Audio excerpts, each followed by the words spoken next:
I did a workshop yesterday, and for those of you who's there? Excellent. I shared with all those people that the reason that my voice is like this now is that I've decided that to become the best speaker in the whole world, I have to sound like Tony Robbins. Or something's irritating my throat. And in any event, I want to share something with you guys, and this has been a challenging talk for me to kind of put together, and I've been thinking about it for quite a long time. I'll tell you why it's challenging. It's because like a third or a half of you have done WildFit. Another third or a half of the remaining people have been to a WildFit masterclass, and some of you have no idea what WildFit is yet. And so you can imagine putting a talk together. What that means is I have to try and put a talk together that is going to have something interesting and new in it for the people who have spent 3 months to a year with me in some form. Then I've got to do something that'll be interesting for the people who have done like a really good masterclass with me but don't know a lot more. Then I've got to somehow get the basics in there for the people who have never heard of anything that I do. Challenge accepted. Challenge accepted. And so I really thought that what might be powerful is to share with you why it is that WildFit is so successful in the diet space, why it is that our completion rates are so high, and why it is that a year later, like people have been using sending me notes and going #WildFit anniversary, a year later, I'm still on track. You understand that's not how the diet industry works. That's not how it works. Statistically, the average person that goes on a diet gains 3 pounds every time they go on a diet.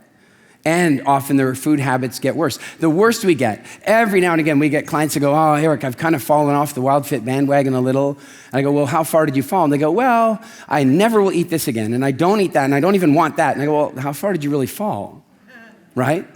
Sure, there can always be room for improvement. So I want to share with you how that came to be. And the reason I want to share it with you is that I think some of the principles are things that you can apply in your life, in your business, in your parenting, in your relationships, in everywhere. We're going to start mostly with food, and I'm going to introduce something to you that I've been working on for about 2 years and that I've never spoken about publicly before. Does that sound good? All right. So I want to introduce you to something that I call the evolution gap. The evolution gap. The evolution gap, as I define it, is the gap between our genetic evolution and our social evolution. So it's the gap between our bodies, our minds, and the way our civilization is evolving around us. And I want to share my theory with you that almost all human suffering, all personal human suffering, is because of this gap. Almost all of it. Every time we're depressed or sad or upset or angry in a let's call it a non-productive way is because of that gap. And I want to share how that gap kind of works. I want you to think that, just think about something for a minute. How long we've been on this planet in some form. My grandfather found up until recently, the oldest Homo sapien skull in the history of the world, 259,000 years old. The pyramids are 3,500 years old. Just consider that. And the truth is, humans probably started something in the realm of 5 million-ish years ago. And our social constructs did not change a great deal during that 5 million year period of time. It didn't change a great deal. So we evolved with those changes really slowly. And then suddenly, we started taking massive turns. We started making massive changes in the way we live, and yet our software and our hardware did not make those turns with us. It cannot turn that fast. Evolution is like turning a massive ship. It takes forever. We are about 5 million years in the making. It's a massive process. Humans first encountered dairy products about 7,000 or 8,000 years ago. And in that 7,000 or 8,000 years, all we've evolved is that a small minority of people on Earth are not lactose intolerant. That's as far as we've gotten. We've not evolved a nutritional dependency upon it. We've not even evolved the ability to not get sick from it. Some people have evolved the ability to not get immediately sick in their stomach because they continue to produce lactase and they can break down lactose, but they'll still get prostate cancer. We've not evolved to deal with that change we made. And so I want to suggest to you that some of the challenges that you might have in relationships, in parenting, in running your business, and in social interaction, stem from these differences, that your instincts don't match your life, that the messages that you're getting from your body, from your software, don't exactly match your life. Does anybody feel like that occasionally? Yes. Like, I'll give you an example. As a parent, one of my least favorite things in the world is mom guilt. I hate mom guilt. It's awful what guilt does to mom. You know, my poor wife, we've got the most gorgeous little baby girl, and she is vivacious and intelligent and fun and excellent. And you know what? Every now and again, we need a break from her. Any parents on with that? Right? And so what happens is, and not only do we need a break from her, but she needs a break from us. This idea that two people are supposed to raise one child by themselves is insane. And it's brand new. Even 2 generations ago, the grandparents would be there, the uncles and aunts would be there. That's gone. I know some of you still have it, but it's fast leaving. And Lisa and I, no grandparents to help. My mother, not a baby woman. I'm lucky to be alive. She was a fantastic mom. I'm kidding. She's just not really into babies. My mother-in-law, not a baby person. My father and my father-in-law, same thing. They'll be great-grandparents in a couple of years, but they're not helpful now. So that leaves us on our own. It was not meant to be there. And now, to make it worse, not only do we sometimes expect 2 people to raise one, but we expect 2 people to raise 2 or 1 person. Sadly, too often a woman on her own to raise 1, 2, 3 children.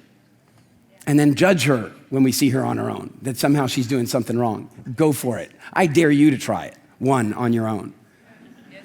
And you know why it's so difficult? Because you weren't built for that. I have been out, as many of you know through WildFit, to go and visit with the Hadza Bushmen on a number of times. I'm going again in a couple of weeks. I'm so excited. And it's like, we're talking, again, just for those you don't know, what I'm talking about is proper hunter-gatherer, nomadic people. They do not have money, they do not have cell phones, and they have no Google. They know what they know. And I can tell you that when I've been in their camps, when I've been in their villages, because they don't move, I shouldn't even call it a village, because they don't have permanent placement. They don't live in one place. They move with the water, they move with the animals. And when I've been with them, I tell you, you come with me one time, here's what I dare you to try to do. Figure out whose child that is. Figure it out. I dare you. And then you're going, well, what if they're breastfeeding? I'll figure it out. Still, I dare you, because they share. They don't have the social hang-ups that we do. They want to breastfeed, they do it. It's just right there. They don't have to have a special booth in the airport where we hide our women in shame.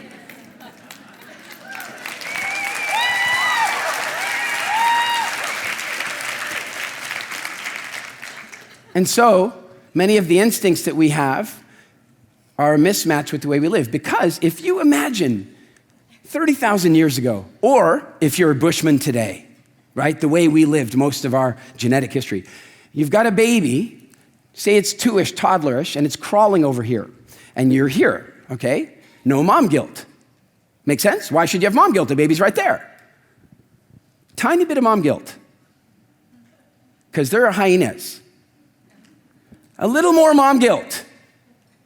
That's what it's for. It's not for you to feel this horrible, seething, knife-stabbing pain when you're not with your child, even when your child is doing something socially healthy for itself.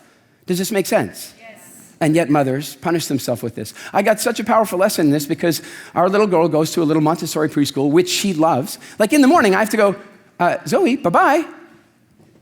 Zoe, bye-bye. Bye-bye. Like, she loves going. And so Elise sits at home and feels guilty about it. And I'm like, why? She goes, well, I should be with her. I go, do you want to be with her right now? Yes. Then go to the school and be with her, because the school we picked allows that. Do you want to be with her right now? And if she says, well, actually, no, then I'm like, well, why don't you enjoy the time you have now to the maximum? No, you know why? Because the more she's enjoying herself, the more guilt she feels. Because there's hyenas out there. Because if you were this far away from your child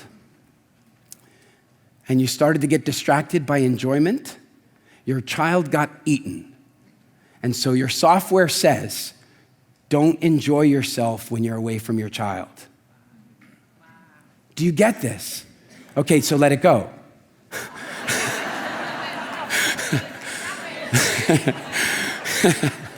So let's do it with food.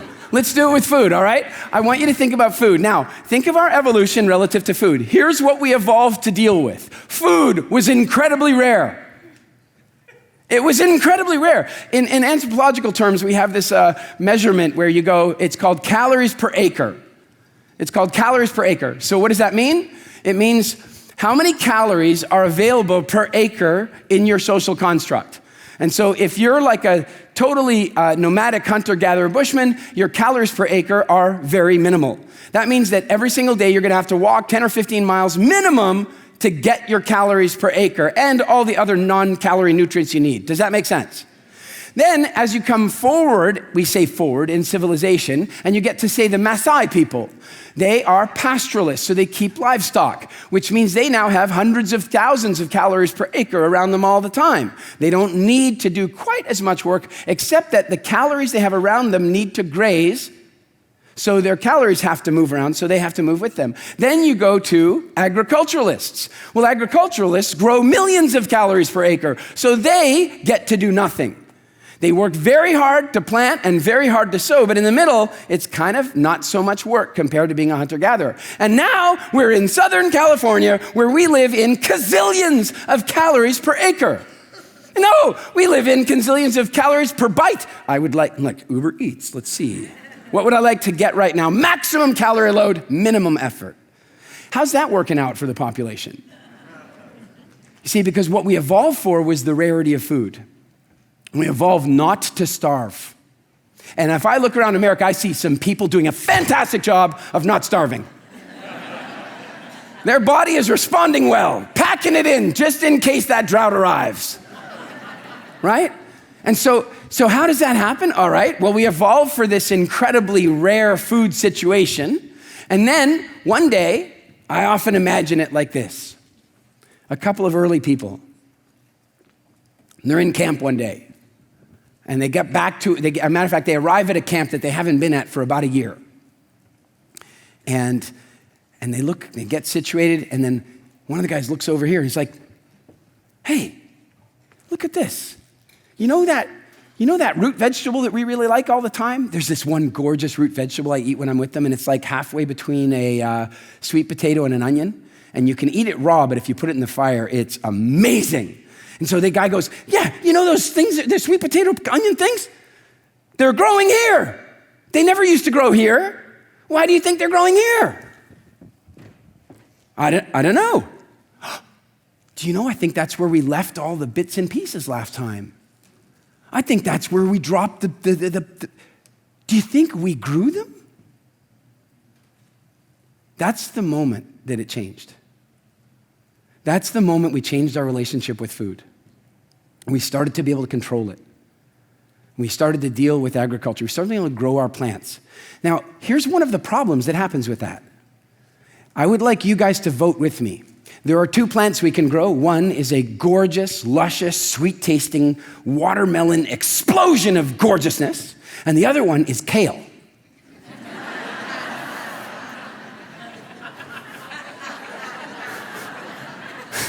Which one should we grow?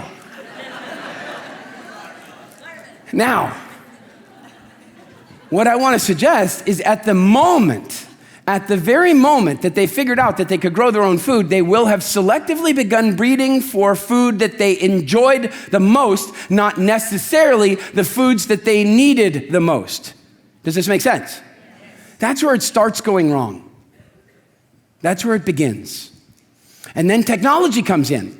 Technology comes in and they start being able to do stuff to food that they were never able to do before. See, you can't eat wheat. I dare you. I dare you to just take some wheat and eat it. Try chewing that stuff. Go for it. You don't have the teeth for it. You don't have the digestive system for it. That grain has a hard shell on the outside. It has glutens in it. It has enzyme blockers. It has hormone triggers, all designed to fool the digestive system of a bird. Luckily, your teeth can't break in there, so you don't have a problem, right up until you figure out how to grind them into powder. You start grinding them in powder. Now you're introducing a new nutritional constituent into your diet, and your digestive system doesn't quite know how to do with it. And weirdly, 15,000 years ago, we start seeing bone diseases properly for the first time in the fossil record, and dental caries. And we continue to take this left turn away from our evolution. And our bodies can't keep up with that. Our body tries. A few people start becoming gluten tolerant. They're not the lucky ones. A few people start getting lactose tolerant. They are definitely not the lucky ones because they don't get the warning. Being lactose tolerant is like turning off the car alarm. That's what it is. If you drink milk and you eat cheese and it doesn't make you sick, I am sorry, I wish it did, because then you wouldn't do it anymore. Does this make sense? Yes. So then this left turn continues because we fast forward and we mass produce food, and then pretty soon we need to start getting involved in regulation. Government intervention. That's a good idea, don't you think? And so the government goes out and they hire this incredible food scientist to develop the food pyramid. Go to develop a food pyramid. Now this is, apparently the first food pyramid is officially Swedish, but I know the story of the American food pyramid. They hired this woman and they brought her in and she designed this incredible food pyramid. It was good. But they wanted to get some expert feedback on it. You know, it's a good idea, don't you think? So who should we get?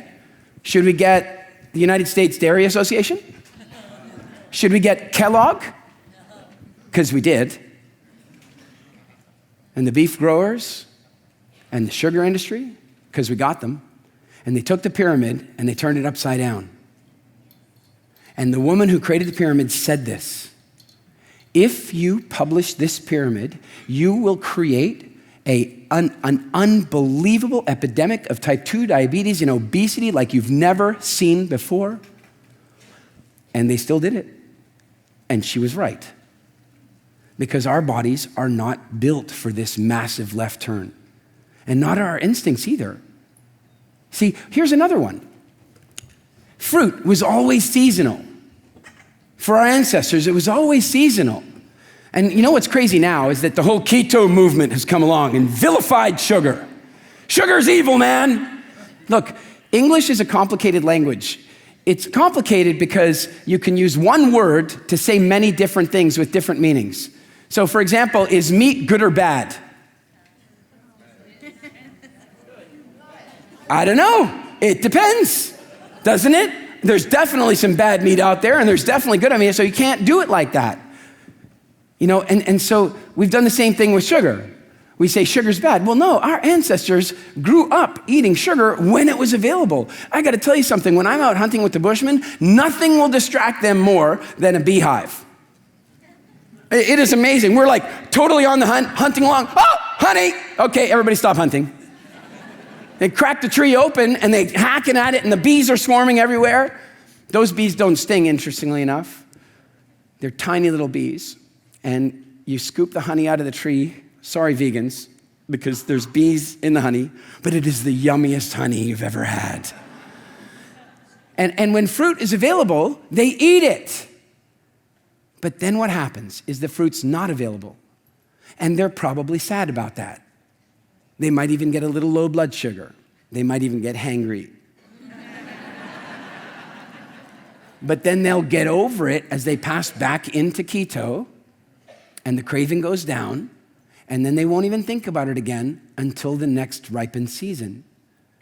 The trouble for you and I is that the food industry came along and noticed the evolution gap. They noticed that as long as we are eating sugar, we crave sugar. They have noticed that as long as we are eating sugar, we crave food generally. Sugar is now in 65% of the food that you buy on the shelves in the United States and most countries around the world. The average American eats 154 pounds of sugar a year. Pounds. It's a phenomenal amount. And so the food industry has expanded, and the government has expanded the evolution gap. The challenge is that your instincts, the SMS messages or the text messages you get from inside are, oh my God, I might be starving, I better eat the. I'm like, how many of you have this thing? Well, I wouldn't normally eat that, but it's free.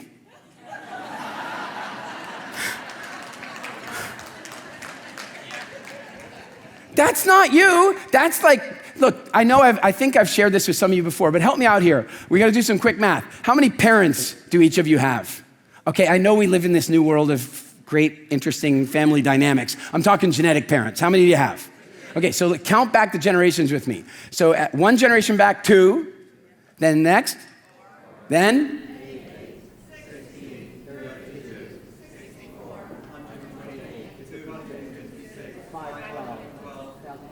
1,000. 10 generations ago, 1,000 great-grandparents. Are you with me? Carry on. Next one. Just go to 2,000. 2,000, 8,000, 16,000, 32,000, 64,000, 128,000, 256,000, 512,000, 1 million. 20 generations ago, 1 million people needed to meet without Tinder, and they then had to have sex in order for you to exist. That means at least 500,000, I'm hoping it was a lot more. At least 500,000 orgasms. I'm hoping more, but. So,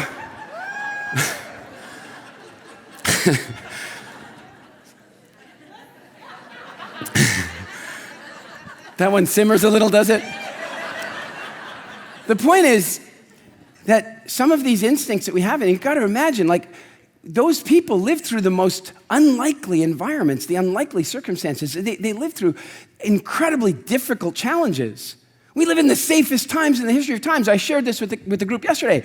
Like, in this room, about 20% of you, I've polled and polled and polled, about 20% of you have faced actual death. I don't mean theoretical. I don't mean the doctor said you might this and you that. I'm talking about you've been in a situation where in that moment you actually thought you were gonna die. About 20% of you have had that. I've had it a few times. I was in a casino in the Bahamas when 4 guys walked in with automatic assault rifles and started shooting. That's scary. I've been standing in Africa with my camera and had 2 white rhinos make a serious attempt at my life, twice. So I've contemplated it. Only about 20% of you have had that. The other 80% haven't. That's great for you, isn't it? Aren't you happy you haven't had that?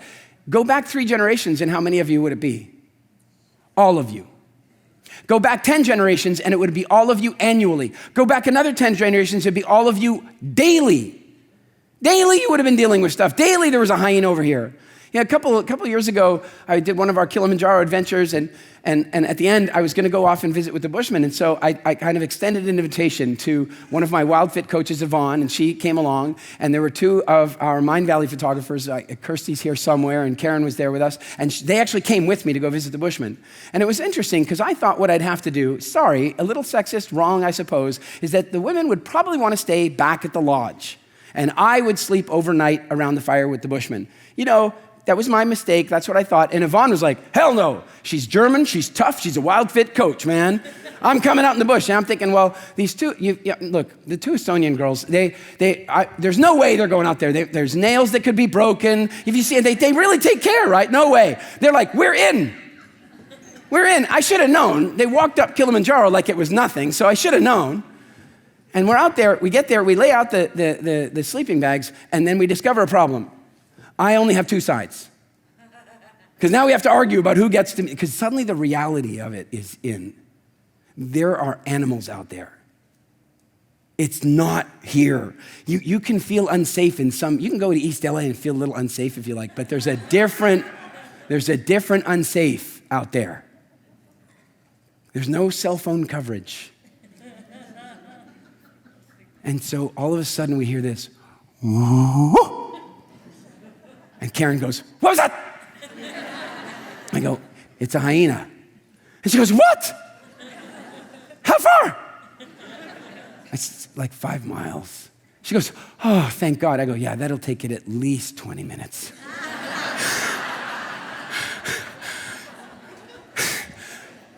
But in that moment, what they got to experience is what your ancestors lived with for 99.99% of your genetic history.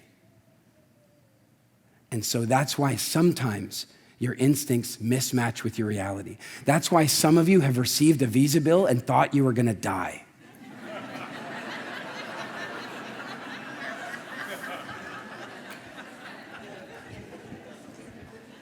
So, let's talk about how to close the gap. That's what the gap is. And that's how the gap gets created and how it impacts us. And that gives you an example with food, how it's happened. A little bit of discussion about how it can happen with parenting. By the way, do you think it's happened with relationships a little bit? Do you think? Do you think there's some things we're doing in relationships that are challenging our instincts? Do you think? It's interesting. So let's talk about how we close the gap. One is with awareness. Sometimes awareness is enough. It really is. Like all of a sudden, when I was talking to my wife about what was going on with Zoe, I pointed something out to her that one of our very good friends was also sending her little girl off to a Montessori school a couple of years before the one opened near our house. And what the difference is that she was driving 45 minutes out to the school, dropping the child off for a 2-hour lesson, and driving 45 minutes home, but not right away. She was waiting at the school because it wasn't worth driving 45 minutes out, dropping the child off for 2 hours, driving all the way back. It just didn't make sense. So instead, she would sit in her car and read a book while her child was in school. Guess what she did not have? Mom guilt. She didn't have any mom guilt because she knew that what she was doing was good for the child. Does this make sense? The challenge is that when you start to enjoy your time away from your child, that's what kicks the mom guilt in. And once Elise saw that connection, she was able to let it go. It doesn't mean that your body won't keep trying to serve it up. It doesn't mean your body won't go, hey, mom guilt. And then you got to go, no. And sadly, we have to go to logic every now and again to close the gap. We have to remind ourselves that we're not in this kind of danger. You know, is life happening for you or to you? See, do you really believe that? Do you really believe that all the time? No. And I want to give you an example of why I think it's important to really understand it all the time. I went to this obstacle course in Calgary, Alberta, Canada, and it was an obstacle course that was about 35 feet in the air. And it was all these like balance beams and little discs on ropes that you had to walk across. And you're 35 feet in the air. So if you fall, you're going to fall 35 feet, except for the fact that you have a safety line on, right? So how do people walk across these things? How do you think? Well, this is how you might walk across the balance beam if it's like 6 inches off the ground. Fair? But what if it's 35 feet off the ground? How am I walking across it now? And this is how a lot of us are living because we don't have faith. We don't believe that it's happening to us. We believe that it's happening to us, not for us. So we're walking like this. Suddenly I'm walking across this balance beam going, I must look like I have a disability in my head here, but there's a balance beam. What's going on with me? Why am I unable to see this correctly? I have a safety line on. And so I got to the beginning of the balance beam and I said, how would I walk across this if I really knew the safety line was there? That I was able to ignore my instincts that are telling me I'm 5 feet off the ground. I thought, well, I'd walk across it normally. So I did. I walked across it. I got to the next one and it was these little discs that are all on and they move and I just walked across those. I did all the course like that, the entire course. The guy who runs the course, this little teenage kid with his, pimply face and geeky glasses, and he comes up and he goes, how long have you been coming here? And I said, this is my first time. And he goes, but you've been to the other ones. I said, no, I've never been on one of these at all. And he goes, but how did you do that? How do you just walk across it like that? And I go, dude, there's a safety line. So what if you did that with your life? What if you got that there's a safety line? Always. There's a safety line. And the problem is so many of us are walking around with these ancient fears.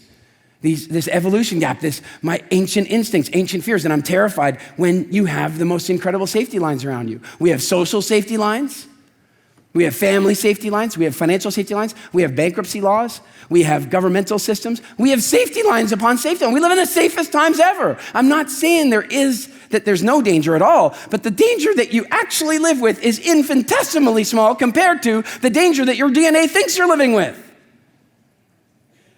And so your DNA keeps saying, dangerous, dangerous. And so that's why when the food manufacturer when they put sugar in your food, it triggers a message in you that says, uh-oh, fruit's available, but it might be gone soon. Eat some more. Eat some more. It's an old message. So the one thing we can do is become aware of it. So here's a game I'd like you all to play.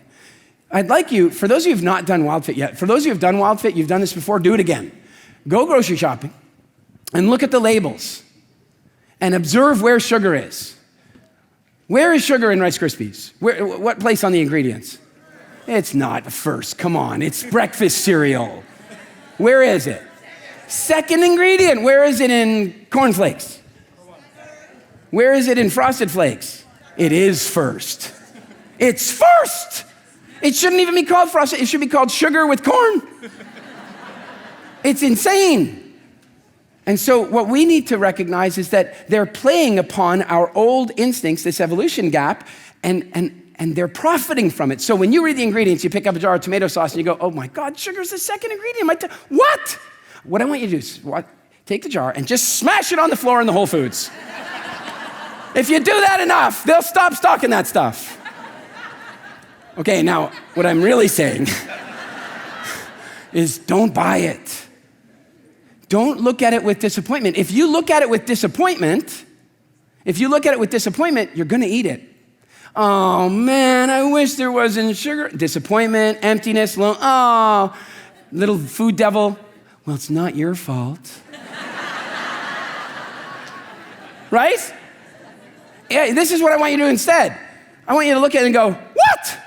WTF? Get angry about it because it's there to manipulate your cravings. It's there to stimulate your appetite. It's there to get you to eat more food. So get angry when you see it. Do you know, we can go and lobby the government all we like. We can try that. We can go and pressure our congressmen or our senators or what have you, and some of them are incredibly proactive. But if we really want the food industry to stop putting sugar in everything that we eat, we have to stop buying it. Or smashing it on the floor would be good too. So here's something else, is to actually pay attention to your emotional ride when things are happening. Your emotions, they're just a bunch of life coaches. Tell me some of the good emotions. Happiness, joy, love, anger. What else? What are good emotions? Shame, guilt, pride. They're good emotions as long as you're using them and they're not using you. I look at emotions like this big team of horses. You can ride them or they can take you for a ride. Joy is a really easy horse. You jump on Joy and Joy's like, hey, we're going for a ride, woohoo, Joy. It's awesome. It's excellent. But if you get on anger and you don't have anger reined in, anger rides you under low branches. Isn't it true? Shame's a tough one, isn't it? But here's the thing, people going, oh, shame, it hurts, so it's such an awful emotion. No, it's not. It's an emotion designed to make you a fantastic human being. The difficulty is the rules with which you bring it on. It's the rules that you use it with. So here's an example. Are there different rules about, say, sex relative to shame in different countries around the world? Yes. Yeah. Is the approach to sex different in America than in Germany? It is. It's different in a variety of ways, not normal ways. You go into a gym in Germany. I went there. I was staying at the Hyatt Hotel in Cologne, and I walk in to go to the gym, and they had these like saloon doors. I open the saloon doors. I walk in, and there's these like women standing there naked. And I'm like, oh, walked into the wrong one. Walked out. Walk over, go, where's the men's changing room? We don't have one. It's unisex. Okie dokie.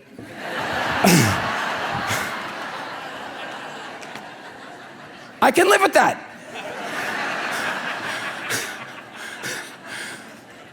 But the problem is when shame gets in the way. When shame gets in the way. And shame holds you back from saying what you really wanted to say, from asking for what you really wanted to ask for being who you really wanted to be. And so then people go, I wish I could get rid of my shame. No, you just want to train it. You just want to get it under control. You just want to rein it in. Because if you has anybody ever met somebody with no shame? That's just unpleasant. It's just unpleasant.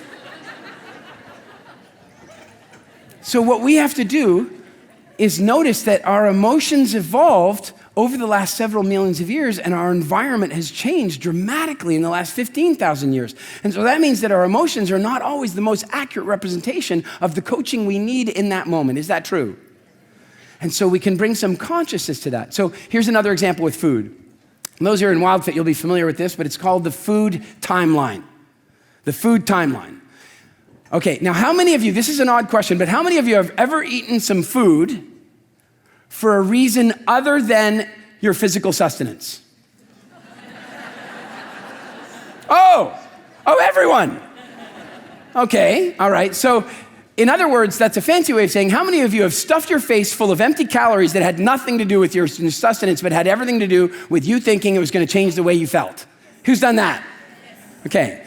So, and just for fun, what are some of the foods that do that for you, or used to, for those of you in WildFit who used to do this for you? Ice cream, peanut butter, chocolate, pizza. Oh, we know what they are. We know who the usual suspects are. So, all right, so here's what's going on.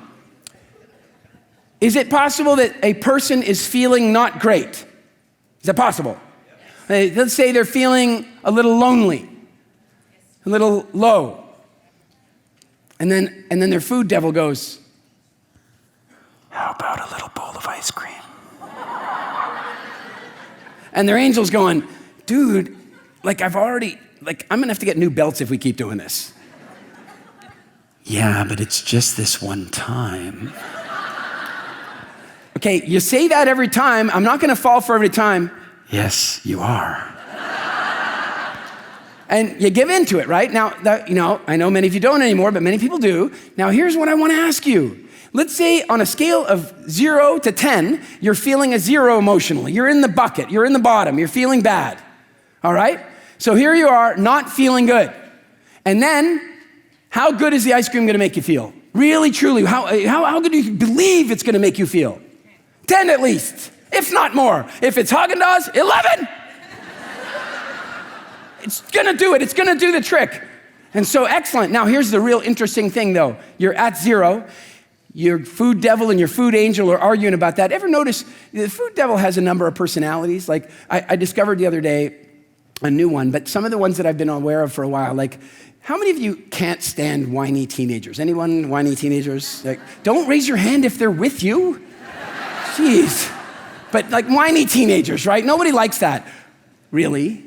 Because the next time you're trying to talk yourself into eating something that you don't want to be eating, I want you to listen a little closer because I think you are the whiny teenager.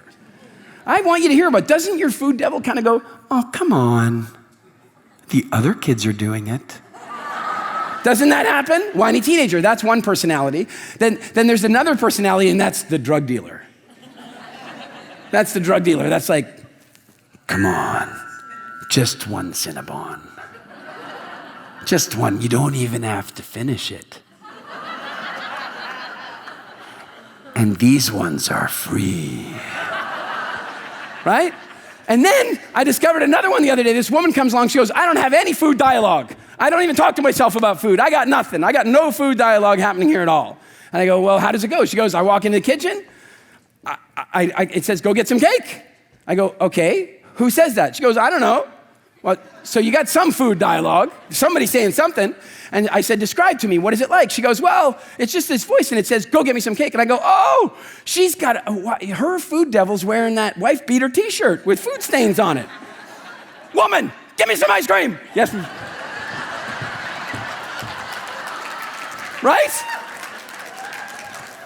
So we've got these different food devil personalities. And the more we can become aware of them, because some of you, over the next couple days, your food devil's going to talk to you and you're going to go, oh man, that's what Eric's talking about. And it's going to begin to give you consciousness about it. Is it true? All right, now where was I going before I told you about the food angel and devil? Food timeline.